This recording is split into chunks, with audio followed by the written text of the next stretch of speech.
Class 10ৰ ছাত্ৰ ছাত্ৰীসকল নমস্কাৰ। তোমালোকক মই প্ৰি বৰ্ড এক্সাম যোৱা বছৰৰ মেথছৰ কুৱেশ্যন পেপাৰখনৰ MCQবোৰ কৰি দি আছোঁ।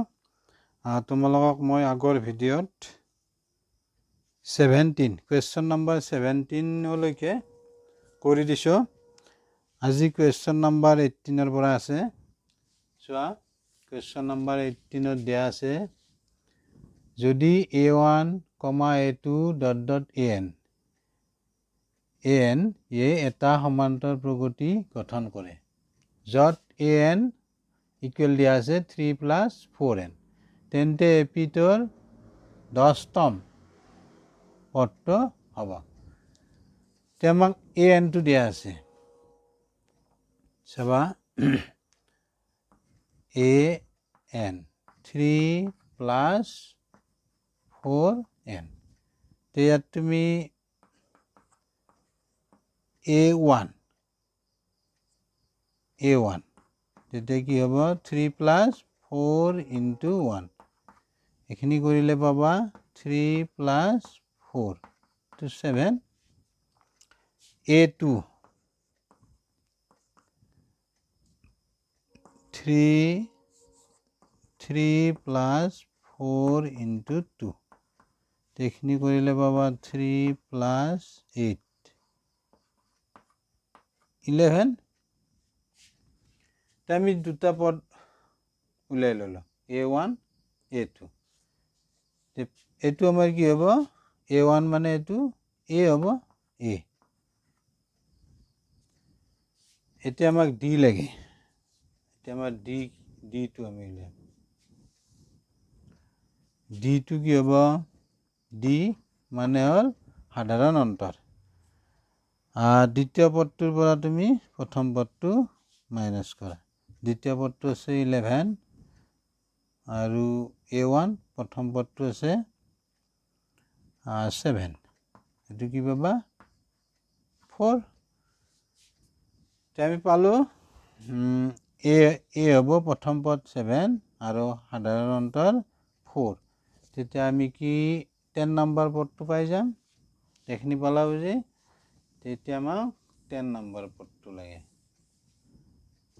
10 নম্বৰ পদটো A10 হ'লে 1 কম হ'ব, A + ইয়াতে 9 D। 10 নম্বৰ পদ হ'লে 10তকৈ 1 কম 9 D হ'ব, A + 9 D। এইখিনিৰ পৰা তুমি A ৰ ভেলু 7, 9 × D ৰ ভেলু 4, এইখিনি কৰা 7, এইটো কিমান 36। এইখিনি টোটেল কৰিলে তুমি কি পাবা, 13 3 হাতে 1 4, 43। অপশ্যন বি 43, 10 নম্বৰ পদটো আমি পালোঁ। বুজি পালা তোমালোকে, এইটো হ'ল। নেক্সট 19 নম্বৰ কুৱেশ্যনত দিয়া আছে আমাক 0, -4, -8, -12 ... এপিটোৰ 26তম পদটো হ'ল 26তম। ইয়াত তোমাৰ A হ'ব 0 আৰু Dটো কি পাম আমি, D সাধাৰণ অন্তৰ -4 - 0, এইটোৰ পৰা কি পাবা -4। এতিয়া আমাক লাগে 26তম পদটো, A 26, A + 25 D। এইখিনিৰ পৰা পাবা A ৰ ভেলু 0, 25 × -4। এইখিনিৰ পৰা কি হ'ব, এইটো 4 আছে, এইটো 25 100, আৰু এইটো মাইনাছ আছে 4ত, এইটো মাইনাছ, এইটো প্লাছ, গতিকে চিনটো মাইনাছ হ'ব। এইটো চোৱা -100 হ'ব এনচাৰ, -100, অপশ্যন বি। বুজি পালা নিশ্চয়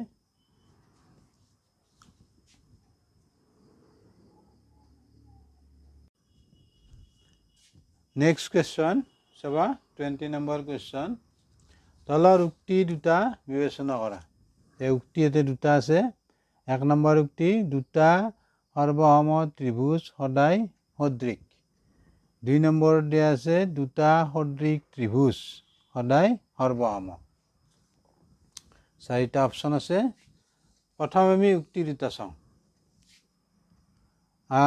1 নম্বৰ উক্তিটো আছে দুটা সৰ্বসম ত্ৰিভুজ সদায় সদৃশ তে দুটা ত্ৰিভুজ সৰ্বসম কেতিয়া হ'ব প্ৰথম তোমালোকে হেতু জানিব লাগিব দুটা ত্ৰিভুজ কেতিয়া সৰ্বসম হ'ব যদি ত্ৰিভুজ দুটাৰ আকাৰ আৰু আকৃতি একে হয় তেতিয়া ত্ৰিভুজ দুটা কি হ'ব সৰ্বসম হ'ব আৰু দুটা ত্ৰিভুজ সৰ্বসম হ'লে সেই ত্ৰিভুজ দুটা সদৃশ হ'ব নেক্সট দিয়া আছে আমাক দুটা সদৃশ ত্ৰিভুজ সদায় সৰ্বসম হৈছে আমি এই উক্তিটো এটা সদৃশ বুলি ক'লে আমি কি বুজিম যে দুটা ত্ৰিভুজ কেতিয়া সদৃশ হ'ব সদৃশ হ'বলৈ হ'লে দুটা ত্ৰিভুজ সদৃশ হ'বলৈ হ'লে আকাৰৰ কোনো কথা নাই কিন্তু আকৃতি একে হ'ব লাগিব যেনে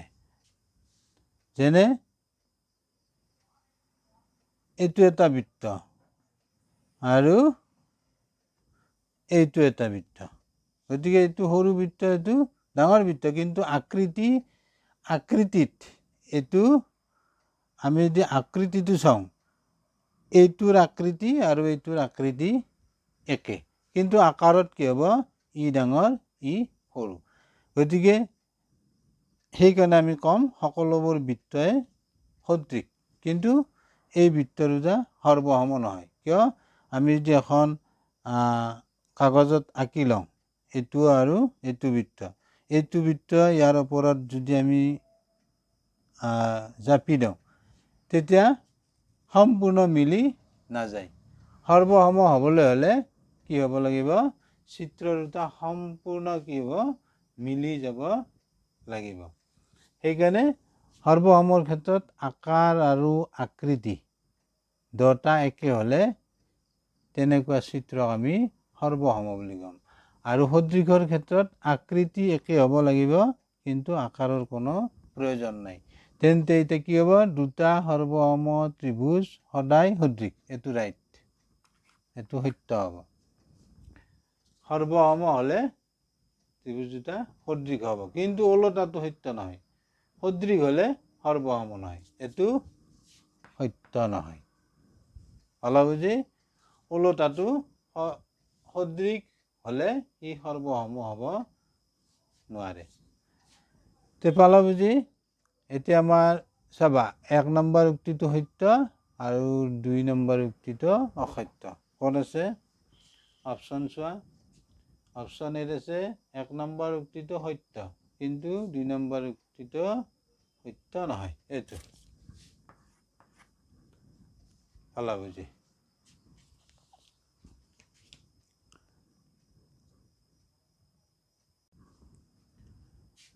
Question number 21 কি দিয়া আছে চাবা দুটা সদৃশ ত্ৰিভুজৰ বাহুৰ অনুপাত 4:9 ত্ৰিভুজ দুটাৰ কালিৰ অনুপাত হ'ল যদি এনেকুৱা কুৱেশ্যন থাকে তেতিয়া কি কৰিবা বাহুৰ অনুপাত দিয়া আছে আমাক 4:9 তেতিয়া ত্ৰিভুজ দুটাৰ কালি হ'ব স্কুৱেৰ কৰি দিবা এইটো আমি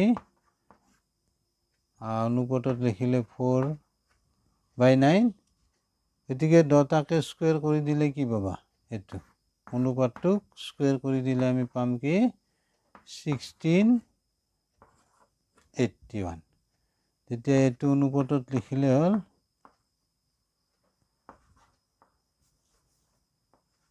81 এইটো স্কুৱেৰ কৰি দিলে হ'ল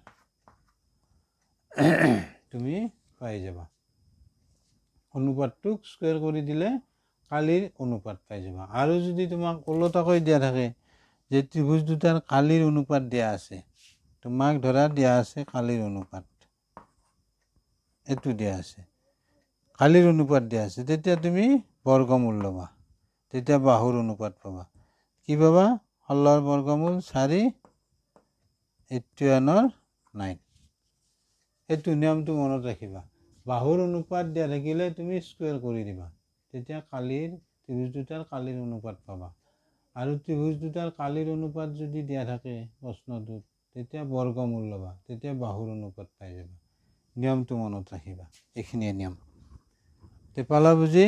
এতিয়া আমাৰ অপশ্যনটো চাওঁ। এতিয়া আমাৰ হ'ব এইটো 16:81 অপশ্যন। ক'ত আছে? ডি।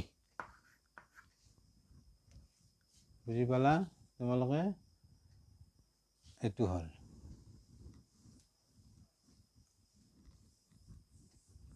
এতিয়া নেক্সট কুৱেশ্যন আমাক কি দিয়া আছে? ত্ৰিভুজ এ বি চিৰ এ বি বাহু দিয়া আছে আমাক 6√3 সেন্টিমিটাৰ, এ চি দিয়া আছে 12 সেন্টিমিটাৰ, বি চি দিয়া আছে 6। ত্ৰিভুজ এ বি চিৰ বি কোণটো কি হ'ব সুধিছে, বি কোণৰ মান কিমান হ'ব? এতিয়া চাবা, ইয়াতে এ বি বাহুৰ দৈৰ্ঘ্য দিয়া আছে আৰু এ চি দিয়া আছে আৰু বি চি দিয়া আছে, তিনিটা বাহু দিয়া আছে ত্ৰিভুজটোৰ। তেতিয়া তুমি কাম কৰিবা, সৰু বাহু দুটা বৰ্গ কৰিবা, A B square B C square, হেলু কি পাম আমি চাওঁ। এইটো 6√3 আৰু 6 স্কুৱেৰ, এইখিনি কি পাবা তুমি 36, আৰু এইটো √3 স্কুৱেৰ কৰিলে কি পাবা, √3 স্কুৱেৰ কৰিলে আমি কি পাম, √3 × √3, ইয়াক আমি এনেকৈ লিখিব পাৰোঁ 9, গতিকে 3। এতিয়া আমি কি বুজি পালোঁ? এইটো √3 স্কুৱেৰ কৰিলে 3 পাবা, এইটো 3 হ'ব, আৰু এইটো 36। এইখিনি কি পাবা তুমি, এইটো হ'ব 8 আৰু এইটো হ'ব 10, অৰ্থাৎ 108 প্লাছ 36। এইখিনি টোটেল কৰিলে কি পাবা তুমি, এইটো 4, 1 থাকিল 4, 1 পালা। অৰ্থাৎ এ বি স্কুৱেৰ আৰু বি চি স্কুৱেৰৰ ভেলু দুটা তুমি স্কুৱেৰ কৰি যোগ কৰি কি পালা, 144। এতিয়া আমি এটি সাপোজ 1 নম্বৰ দি থলোঁ। এবাৰ এসি স্কোয়াৰ কৰা, 12 স্কোয়াৰ, এটু 44, এটু 2। তো 1 আৰ 2 পৰা আমি কি ৰেজাল্ট পালো চাও, এটু 144, এটু 140, অৰ্থাৎ আমি কি লিখিব পাৰিম, এটাকে A B square B C square A C square. তো এইটো পাইথাগোৰাছৰ উপপাদ্য, পাইথাগোৰাছৰ উপপাদ্য এইটো ক'ত খাটে, সমকোণী ত্ৰিভুজৰ ক্ষেত্ৰত। গতিকে বি কোণৰ ভেলুটো কি হ'ব লাগিব, 90 ডিগ্ৰী। সমকোণী ত্ৰিভুজ হ'লে ত্ৰিভুজটোৰ এটা কোণ 90 ডিগ্ৰী হ'ব লাগিব। গতিকে এইটো অপশ্যন বি 90 ডিগ্ৰী হ'ব। এইটো পাইথাগোৰাছৰ উপপাদ্য পালোঁ নহয়। পাইথাগোৰাছৰ উপপাদ্যটো প্ৰযোজ্য হয় সমকোণী ত্ৰিভুজৰ ক্ষেত্ৰত। গতিকে ত্ৰিভুজটোৰ এটা কোণ 90 ডিগ্ৰী হ'বই লাগিব। গতিকে বি কোণটো 90 ডিগ্ৰী।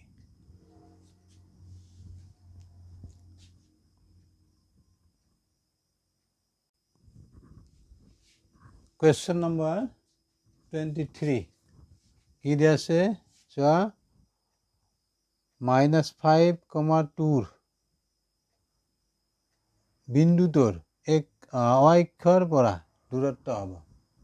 এই বিন্দুটো আমাক দিয়া আছে -5,2, এটি হ'ব x স্থানাংক, এইটো y স্থানাংক। এইটো চোৱা, এই বিন্দুটোৰ অক্ষৰ পৰা দূৰত্ব দিছে। গতিকে অক্ষৰ পৰা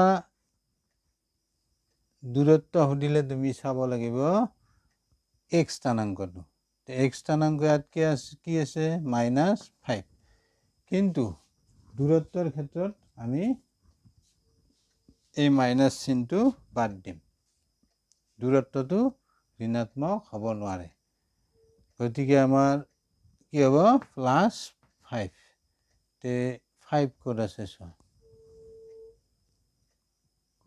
C অপশ্যন C 5 और नेक्स्ट क्वेश्चन तो की আছে 24 क्वेश्चन नंबर -2,0 আৰু 4,0 বিন্দু সংযোগী ৰেখাখণ্ডৰ মধ্যবিন্দুৰ স্থানাংক হ'ব তে বিন্দু দুটা আমাক দিয়া আছে ধৰিলো আমি এনেকে সংযোগ কৰিলো আমাৰ ধৰিলো এটি বিন্দু আৰু এটা এটি এ বুলে ধৰি ললো আৰু এটা 4,0 মধ্যবিন্দু স্থানাংক এটো ধৰি ললো আমি p মধ্যবিন্দুটো p তেতিয়া মধ্যবিন্দু উলিওৱা মধ্যবিন্দুৰ স্থানাংক উলিয়া সূত্ৰটো হ'ল এইটো x1 ফালে লিখিব লওক x1 + x2 / 2 আৰু y1 + y2 / 2 তে ইয়াতে চাবা x1 মানে এইটো -2 x2 4/2 y1 মানে এইটো 0 y2 0 তে এখিনিৰ পৰা কি পাম আমি ৰিজাল্ট এইটো 2 থাকিব 2/2 2/2 1 আৰু এইটো কি হ'ব 0 তে 1,0 চোৱা এইটো অপশ্যন এ